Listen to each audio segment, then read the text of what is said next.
11 women, one desert, no answer.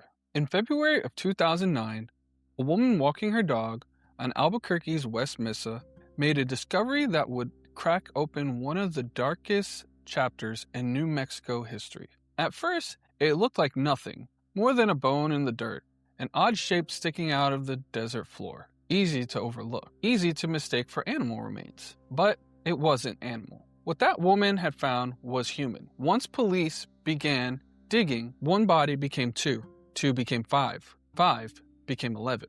11 women and the remains of an unborn child, all hidden in shallow graves on a remote stretch of West Mesa overlooking Albuquerque, buried in sand and silence, forgotten by the land until the land gave them back. These were daughters, sisters, mothers, women whose lives had unfolded in the shadows of addiction, poverty, sex work, and neglect. Women who vanished years earlier while the city kept moving. And when they were finally found, the questions only multiplied. Who killed them? Why were they buried there? And how does someone murder so many women without ever facing justice? This is a case that exposed the city's deepest failures and left grieving families waiting for answers from a desert that still refuses to speak.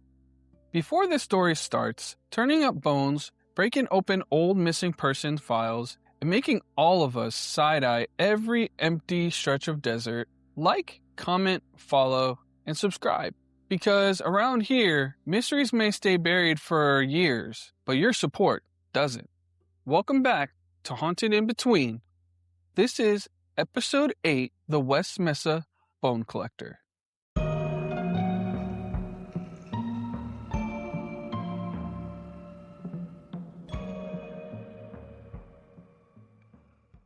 It was February 2nd, 2009. The West Mesa lay quiet under the winter sky. If you've never seen that part of Albuquerque, it can feel almost unreal. Wide, flat, stretches of sandy earth, patches of scrub brush, dry grass, construction roads that seem to lead nowhere, housing develops that never fully became neighborhoods, the kind of place where wind carries dust in long, restless streaks and where distance can fool you. Things always look closer than they are. That afternoon, a woman named Christine Ross was out walking with her dog, Ruka. It was supposed to be a normal walk. A little exercise, fresh air, time to clear her head. Then she saw something strange poking out of the dirt. At first, it didn't scream horror. It didn't look cinematic. It didn't come with ominous music or some dramatic flash of realization. It was just odd. A pale shape jutting from the ground in a place where it didn't belong. Christine bent down and picked it up. It was a bone. Not small either. Large enough to stop her in her tracks. She looked at it, uncertain. It might have been an animal bone. The Mesa wasn't exactly a pristine place. You could find all kinds of things out there. Debris, bones, trash, construction remnants. But this felt different. So she did something smart. She took a picture and sent it to her sister, who worked as a nurse. Her sister's response was immediate and chilling. It looked human. Christine called the police. Within hours, officers were on the scene near 118th Street on Albuquerque's far western edge, an area that had been slated for development before housing crash turned parts of it into a strange in-between zone. Not fully empty, not fully occupied. Just open enough for someone to do terrible things unnoticed. At first, police approached the site carefully, expecting the possibility of a single set of remains. Then they found more, and then more again. As the digging continued, what began as a routine response turned into a forensic excavation of staggering scale. One body, then another, and then another. By the time the recovery operation ended, investigators had uncovered the remains of 11 women and the remains of one unborn child. The West Mesa was no longer just a patch of undeveloped desert. It had become the largest homicide crime scene in Albuquerque history. The recovery site stretched across roughly 100 acres of dry, exposed land. Crime scene investigators, detectives, anthropologists, evidence techs, search teams, they all moved carefully across the sand, mapping each find, making each grave, documenting each fragment. The scale alone was overwhelming. This wasn't a single body dumped in the wrong place. This was a pattern, a burial ground. Someone had been returning to this mesa again and again, leaving women in shallow graves just beneath the dirt and brush. And the worst part? They had been there for years. As investigators worked the crime scene, another reality began to settle over the city. These weren't recent killings. These women had disappeared between 2001 and 2005. For years, they had been missing. For years, families had waited. For years, some of them had feared exactly this outcome. Now, the desert was confirming what they had already begun to suspect. A predator had been operating in Albuquerque for a long time, and no one had stopped him. The process of identifying the victims took time.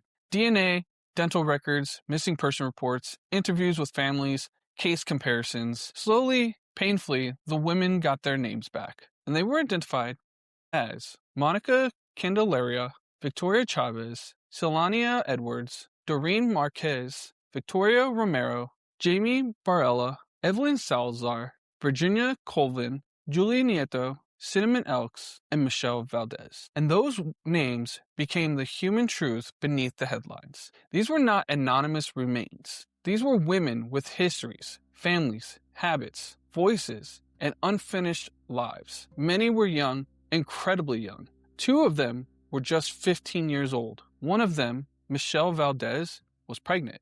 Most had lived hard lives marked by addiction, poverty, or sex work. Many had spent time in and around Albuquerque's street-level drug scenes and the corridors along East Central Avenue, a stretch of the cities long associated with prostitution, violence, and neglect. But those facts, while relevant to the investigation, can also become a trap. Because when the public hears substance abuse or sex work, empathy often shrinks. Cases get filed differently in people's minds, urgency softens, blame seeps in, and the women become easier to overlook.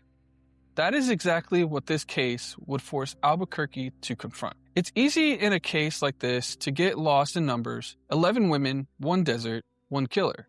But the number 11 hides the individual heartbreak. Each victim had her own life, her own people, her own absence. Victoria Chavez, 26, was remembered as outgoing and outdoorsy. She liked hiking and camping. She had a life beyond the profile police wrote down. Doreen Marquez was 24 and had children waiting for her. Victoria Romero was described by loved ones as smart, funny, and tough. Michelle Valdez was 22 and pregnant. Her father later remembered how she could light up a room the second she walked into it. Silania Edwards was only 15, a runaway from Oklahoma and the only victim from outside of New Mexico. Jamie Barella was also just 15, one of the youngest victims found on the Mesa. She disappeared alongside her older cousin, Evelyn Salazar. Think about that for a second. Not just one teenage girl pulled into danger, 2 family members gone together. That alone tells you how broad the predator's reach may have been, or how vulnerable these women were in a city that often did not protect them. And then there's the simple fact that many of the victims were mothers themselves. Children grew up without them. Parents waited for years. Siblings held on fading hope until the desert returned bones instead of answers. When families began receiving confirmation that their missing loved ones had been found on the Mesa, it wasn't closure. Not really. It was a shift from uncertainty into a different kind of pain. No longer, where is she? Now, it was, what happened to her? And why didn't anyone stop this sooner? That second question would haunt the city just as much as the murders themselves, because many of these women had been missing for years. Their families had reported them gone. Some relatives had begged police to take their disappearance seriously. And yet, for too long, the women remained on the margins, in the files, in the public mind, and in the way the system prioritized other lives over theirs. The desert kept their bodies, but not their names. And once those names came back, the city had to face what it had failed to see. Long before bones surfaced on the Mesa, one detective had already started to feel that something was wrong. Detective Ida Lopez worked missing persons in Albuquerque, and unlike many people in the system, she noticed a pattern. Women were vanishing. Not all from the exact same block, not all on the exact same date, but from the same world. They were mostly young women involved in sex work, drugs, or unstable living situations. Women operating in or around East Central Avenue, a corridor sometimes referred to as the war zone, where vice and desperation mixed under the glow of liquor store signs, motel parking lots, and headlights circling the block. That part of the city had its own economy, its own rhythm, its own rules. And according to people who knew it well, the scene was small enough that regulars recognized each other. Johns, dealers, pimps, street workers, police. Everyone knew the geography. Everyone knew the vulnerabilities, which means the killer probably did too. Detective Lopez kept track of the missing women. She saw what others weren't fully treating as connected. And when the bodies were finally found on the Mesa, those names on her list became the names recovered from the desert. That detail is devastating because it means someone had seen the shape of the danger. And still, the women kept disappearing. This is where the West Mesa case stops being just a serial killer mystery and starts becoming something wider. A story about how systems fail vulnerable people, how some disappearances get treated like emergencies and others get treated like inevitabilities, how predators learn quickly who's absent will cause noise and whose absence will vanish into paperwork. If these women had all been college students from an affluent family, would the patterns have been flagged earlier? Would media pressure have come faster? Would task forces have formed sooner? Those are uncomfortable questions. But the West Mesa murders forced them, because by the time the cities fully grasped what happened, the victims were already years dead. You know what's weird? Most of the stories we tell on Haunted in Between happen in the space where your mind is tired, your guard is down, and things feel just a little off. Late nights, long edits, too much silence. And if you're anything like me, caffeine becomes part of that routine. Here's the thing though, most energy drinks make me feel worse. Jittery, foggy, like my brain's racing but not actually focused, which is ironic when you're trying to tell stories that require focus. That's why I switched to W. W wasn't made by some massive corporation. It was made by a gamer who got sick of the junk, sugars, dyes, big blends that do nothing but crash you later. W cuts all that out and uses coffee fruit extract, which helps with the mental focus without the sharp spike and drop. It becomes part of my late night routine, recording, researching, edits, staying present when the stories get dark. If you want to try it for yourself, you can use my promo code HauntedInBetween for 10% off at checkout. Let's get the dub. The link's in the description. Now let's get back into the story. The first 48 hours of homicide investigation, that's the critical golden window, had been gone for years. The scene itself wasn't fresh. It was fossilized, and police were starting from behind. When Albuquerque police formally organized the 118th Street Task Force, they were stepping into one of the hardest kinds of investigations. A serial case with no living crime scene, no immediate timeline, no recent witnesses, no obvious forensic trails. The victims had likely been dead for years. The desert had done what deserts do. Sun, wind, animals, time. Everything that might have spoken had been worn down. Still, investigators worked aggressively. Tips poured in from the public, by the hundreds, then into thousands. Detectives interviewed women from the same streets where many of the victims had worked. They tried to identify predators, repeat customers, violent men, pimps, truck drivers, strange regulars, anyone who might have stood out.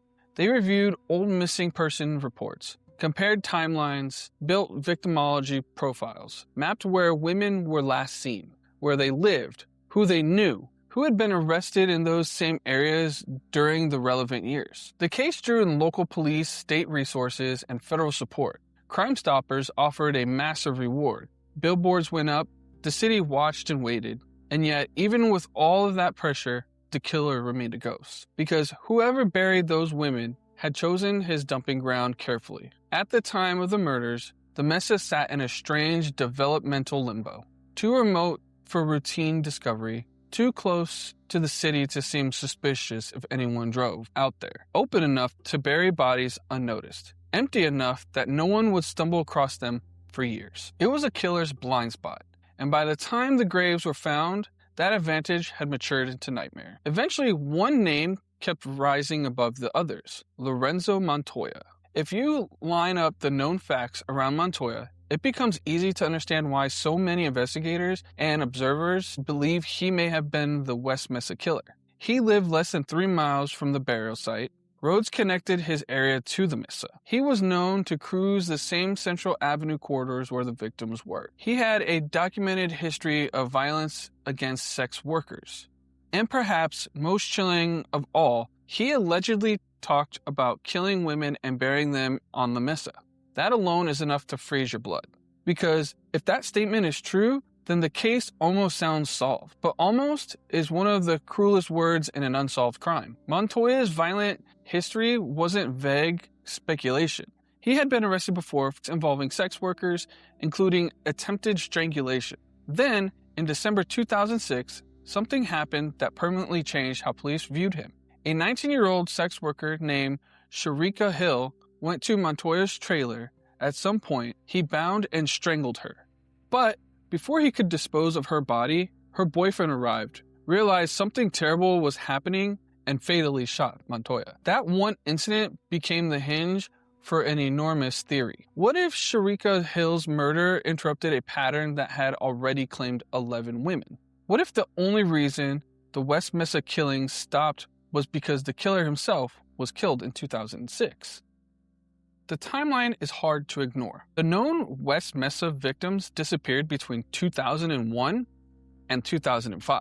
Montoya died in late 2006, and the pattern appears to stop. For many in law enforcement, that makes him the most compelling suspect. Even his method in Sharika Hill's case, strangulation, binding, attempted disposal, fits the broad shape of what may have happened to the women found on the Mesa.